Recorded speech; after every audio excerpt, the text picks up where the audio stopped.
You are listening to The Fatboy Show on your number one station, RX Radio, and all eyes are on Niger. All eyes are on the next move in Niger as the West African leaders of Ecowas who vowed to attack the coup leaders in Niger if they fail to free the detained president and revert back to a democratically elected government. Well, their deadline expired. It expired, several hours ago, maybe a day and a half ago. And in response, so far, we're seeing that the Niger government, or the junta in control of it currently, have closed its airspace. They have restricted its airspace, meaning that planes won't be allowed to fly into their country. I don't know if this extends to commercial planes or is it just military planes or things of that nature. Well, the deadline for the threat of force involving troops from the Economic Community of West African States, or Ecowas, was Sunday. And by late Sunday evening, there was no sign of a military intervention in Niger that was apparent. And while some observers are saying that ECOWAS's hardline stance was prompted by Western allies, i.e. the US and France in particular. Oh, France are having a hard time in West Africa at the moment. Well, ECOWAS's moves reflect a different approach of its new chairman, Nigeria's President Bola Tinubu, and they crystallized the fear of member state leaders who do not want their militaries getting their own ideas. Now, obviously, it's a very tense and sticky situation. Niger is one of 3 countries who recently have experienced military coups in the region. Yes. Including also Mali and Burkina Faso. Yes. And so it's understandable why heads of state of ECOWAS, who were ostensibly democratically elected, why they wouldn't want to essentially validate a coup within the region, because what does that do? That then might instigate other coups within their own countries. Actually, Nigeria's new president said coups are rarely carried out in isolation, especially when there are similar experiences, structures, and institutions in neighboring countries. He went on to say militaries in the region exchange intelligence, so democratic administrations are likely worried about the possibility of their soldiers engaging in similar acts. Well, the governments of Mali and Niger, and I believe Guinea might be the third country, whose president has come out to say that any incursion into Niger will be viewed as an act of war. Yes. So if ECOWAS goes into Niger, it will be an act of war. Now, it is a sad day indeed for us to have to contend with the fact that we might have an all-out regional war. And countries are now scrambling to pick a side. So where is Uganda in this? Where do we stand? Our president has said just the same thing he has said about other regional coups. He has said because the African Union does not recognize any country whose leaders are in power because of a coup.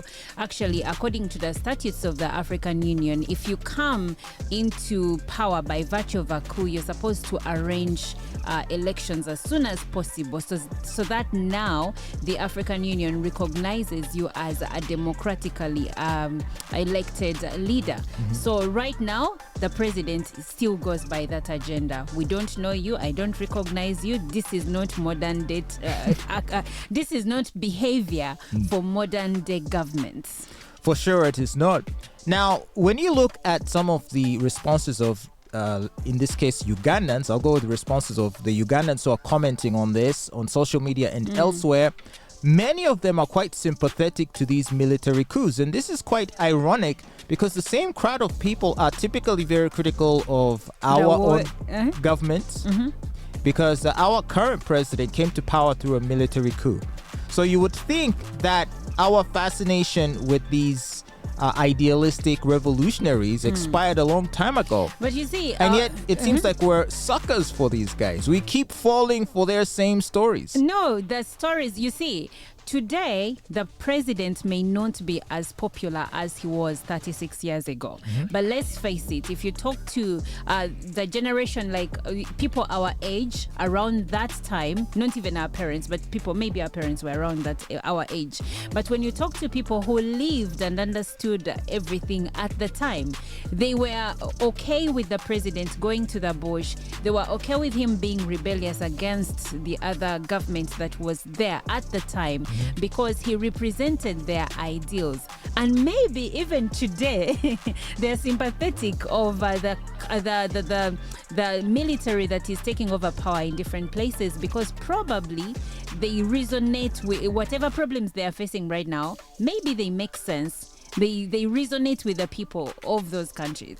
Yeah, but how many times does it have to happen for you to realize for that us it doesn't work? Realize that it follows the same pattern always. It's that these idealists, these militarists and revolutionaries, of course, rely upon existing negative public sentiments about the status quo. That's so you true. may have a government in power, a democratically elected government in power, whose performance is terrible. Perhaps there's poverty, unemployment. I mean, just look at Kenya. There's riots every other week because the people there are unhappy. But when it comes to Kenya, I'm actually on the fence. I feel like it is Raila Odinga that is trying to force Ruto's hand into sharing government with him, like he did with Chibaki back in 2008. Okay, so in theory, in principle, it's the same thing. Essentially, you are riding on a wave of negative public sentiment. Kenyans are frustrated, as are Some citizens Kenyans are frustrated.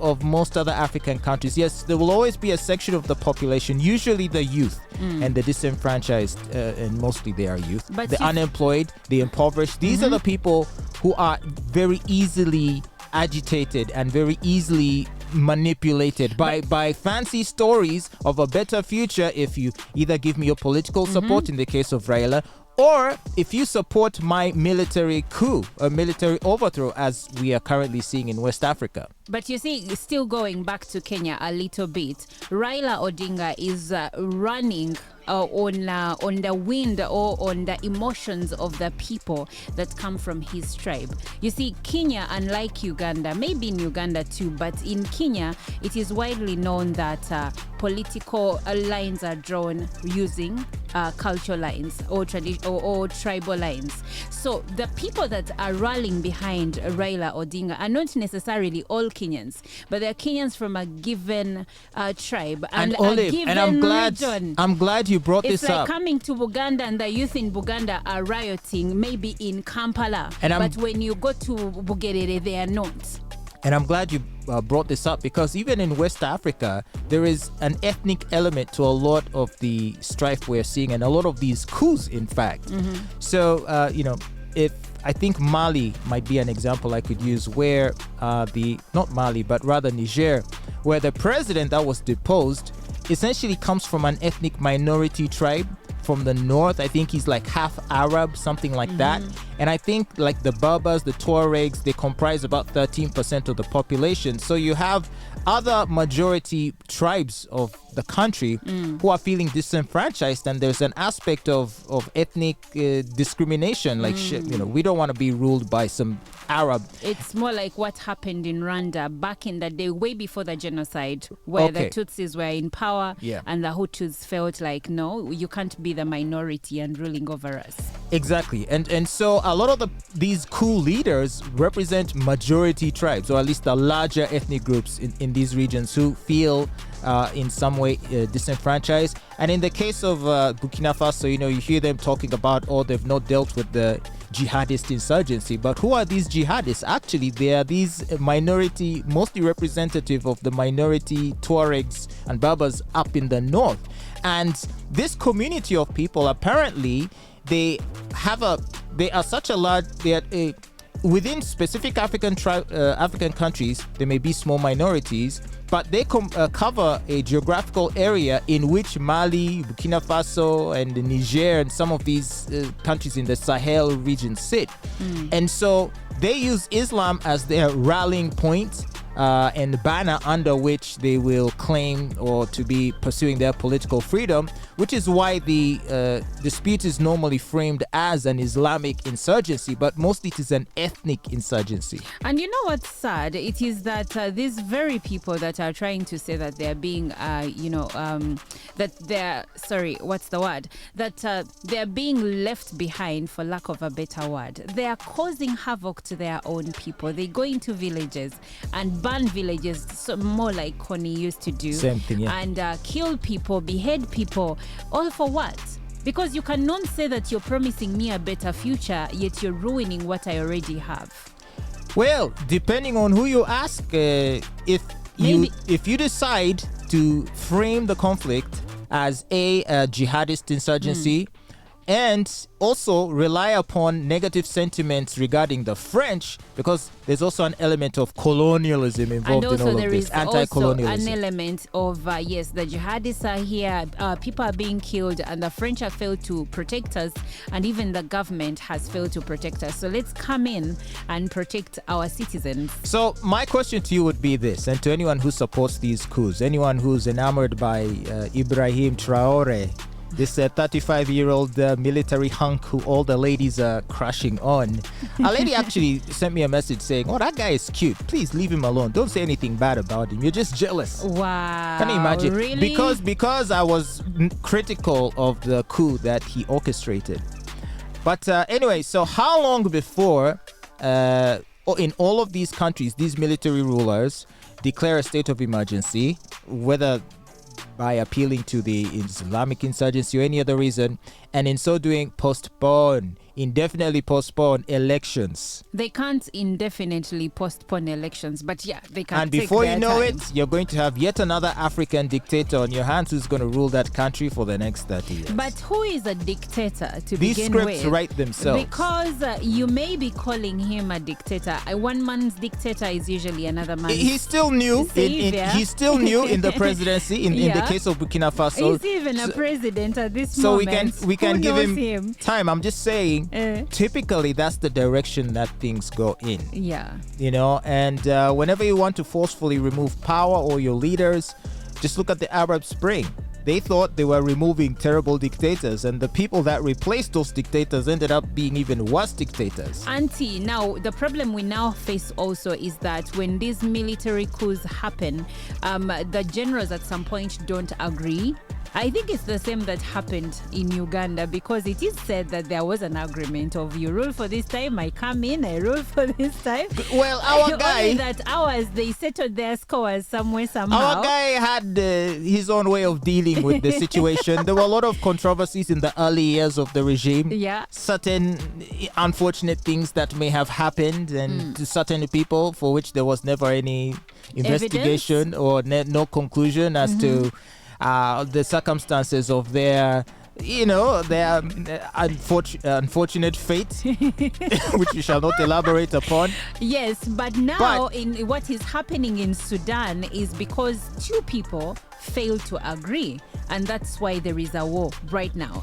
And the same happened in South Sudan when Salva Kiir and Machar failed to see eye to eye. See, that's the problem. Once you set the precedent that disputes will be settled with guns, like anyone who disagrees with you will view it as their obligation to take action against you. You know, so if you came into power because you thought the previous president was so bad, therefore you are justified in taking up arms, well, the person who disagrees with you will use the same justification. And they will say you are wrong for the country, you are destroying the country, therefore me and my gang shall also take up arms. And the one thing I've seen that is the common denominator for any country where power was taken by force is that the people who come in become entitled. True. Suddenly it is my country, my minerals, my this, my that, and no one can ever tell them nothing, because at the end of the day they're like, I fought for this, I killed for this, I deserve terrible. it, I own, like they become entitled. Yes. And that's why we need to just steer clear of all these military guys. If a guy comes to you in military camouflage and a red beret, just please ask him to step down, because he's going to cause your country problems. Now, on Niger, I have seen that the Niger ruler, the current junta in charge, are in talks with the Russian Wagner mercenary group. Of course, Russia comes into play because they will provide. Yeah. So but Wagner's been in West Africa for a while, especially in the Sahel region. Exactly. And now, in response to the threat of an invasion by Ecowas, apparently they are making arrangements to defend the current regime as well. And I have read somewhere that they are doing so in exchange for access to certain mines. because Niger has some very, lucrative So Wagner mining wants spots. access to certain mines. It's just so tragic because, you see, a lot of the mineral wealth of these Sahel region countries is in the desert areas, which are occupied by these nomadic tribes, the Tuaregs and Berbers, who, by virtue of their lifestyle and for other reasons, they will mostly be neglected by the governments of those countries. And so they're like, look, the uranium mines are in our region. The gold mines are in our region. You guys are plundering everything and leaving us with nothing. So that sort of fuels this animosity, this ethnic animosity. And so they feel so disenfranchised that they feel justified in trying to, either they want some kind of independence or either they want to overthrow the government. So all this strife just ensues. It's just so unfortunate. So it's a combination of ethnic animosity, minerals, and where they're situated. And that's just all coming together and crystallizing in this ball of mayhem that we're seeing unfold. But now the challenge is that if the current military leaders are trying to get into bed with just a group, not even a country, just a group, in a way they're isolating themselves. It feels like they're not seeing the bigger picture, because no country can survive depending on just a group of people like the Wagner group. Wagner may be important right now when they need military and, all kinds of arsenal and maybe someone to fight alongside them. But in the grand scheme of things, the country is not benefiting. It's just a few people in power. It's just a few people in power. And that is what, you see, the Wagner group, they're mercenaries. They're not like the UN or this, who may at least pretend to be operating on humanitarian grounds. Wagner is like, you hire us, we come, we protect you. We come, we protect you. But that's why I'm saying in the grand scheme of things, it's not helping, because now the regional bloc Ecowas is cutting you off. African Union says we don't recognize you. And before we know it, because they have already cut off the West, France, the United States, they're already out of the picture. So they're not thinking ahead, and that's the problem. Military leaders in most cases are hotheads. They don't think fast, they first act and then they think later. And by the time they do that, they have their sanctions against them. The country can't stand on its own. So so we can only expect this situation to worsen. I mean, we don't know whether ECOWAS will make good on their threats. The deadline expired on Sunday evening. And who knows? Are they going to roll into Niger? And if so, might they risk confrontation with the Burkinabe forces, Malian forces, the Wagner forces? The next world war might happen in Africa. In Africa, imagine that. Honestly, right now we can laugh about this, but it actually looks bad. It feels like we are back in the 70s and the 80s when everyone was taking up arms and forcing a certain government out of power. And in as much as back then it worked for some countries like Libya, when Gaddafi took power, he started developing his country. Today, the leaders feel more about themselves. Of course. Much more than the people. And it is so transparent. However, they hoodwink people by appealing to anti-colonial sentiments. Oh, we must stand together against the French. We will not be colonized. You saw Traoré's speech in Russia. The problem is actually not even week. the foreigners. The foreigners have been emboldened by our leaders. And you look at the wealth that our leaders have all across Africa. These men are owning apartments and mansions in the United Kingdom. They have accounts overseas. They are untraceable. Look at the lifestyles of their children. Name an African president and look at the lifestyle of their own children. Even if it is Ruto, who is just a newbie. These guys make you think that the problem is the Westerners, yet the problem is actually the leaders down here. I always like to ask, okay, so you're so anti-colonialist, you hate the colonialists, okay, fine. But then they are the colonialists the reason you don't have roads in your country? Are the colonialists the reason why in your constituency there is no hospital, that when you fall sick you have to be airlifted? People are so easily fooled. This is what is so annoying. You're allowing these guys to play you. But you see, when you come back home in Uganda, it is still still a sticky road to traverse, because at the end of the day, you may say that the people in power have been there for too long, we need new. But look at the opposition right now. Look at FDC and the infighting that is in there. Look at Noop. Before Mao was appointed as Minister of Justice and Constitutional Affairs, he was going on and on and on about NUP and how some of its leaders are already 1 foot out, others are 1 foot here and another foot in yellow. So you're like, okay, in as much as I may want a change of power. And then when they started talking about Plan B, I was like, I'm not party to that, because what is Plan B? If you're saying you don't believe in elections and you're saying we have Plan B, anyone with a brain knows what Plan B means. And if anything, if I'm to go by the stories my mom told me, I don't have appetite for a war. See what has been happening in Sudan, Fatboy. And now we start running with our kids, you with your Suhana, and me with my 3 that I can't even carry anymore. No, I don't want that. Anyway, for now, at least we here in Uganda can take some solace that the conflict won't directly affect us. Well, our leaders are afraid that people may be getting ideas. There's that. But, it could open up some opportunities for we here in Uganda. If that region of the continent is destabilized, there's opportunity for Uganda to step in and be the ones to, at least in the short run. Who knows? If, for example, it disrupts their coffee business, agriculture, and so forth. How good? Because right now, currently, I hate to be the one to say it, but their exportation of coffee, I don't know, because right now in Africa we are second to Ethiopia. So even if their coffee is destabilized, we're already in a good place. Really?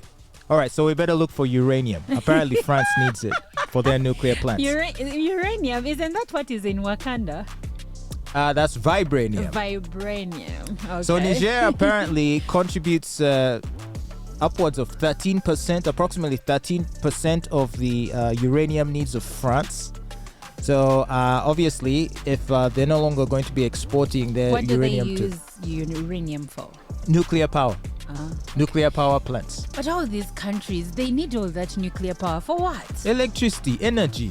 Even here in Uganda, we don't produce enough energy to meet our needs. Honestly, I was 2 years old and I feel even embarrassed. But I've always thought when you say nuclear power, I think weapons. I know. And because of that unfortunate association, a lot of people are opposed to nuclear power. But apparently it's the most efficient and cleanest form of mass-produced energy available. It's better than coal, it's better than hydropower, and it's fairly safe unless you have a meltdown. But that's a story for another day. Well, do keep listening to The Fatboy Show. It's your number one station, RX Radio.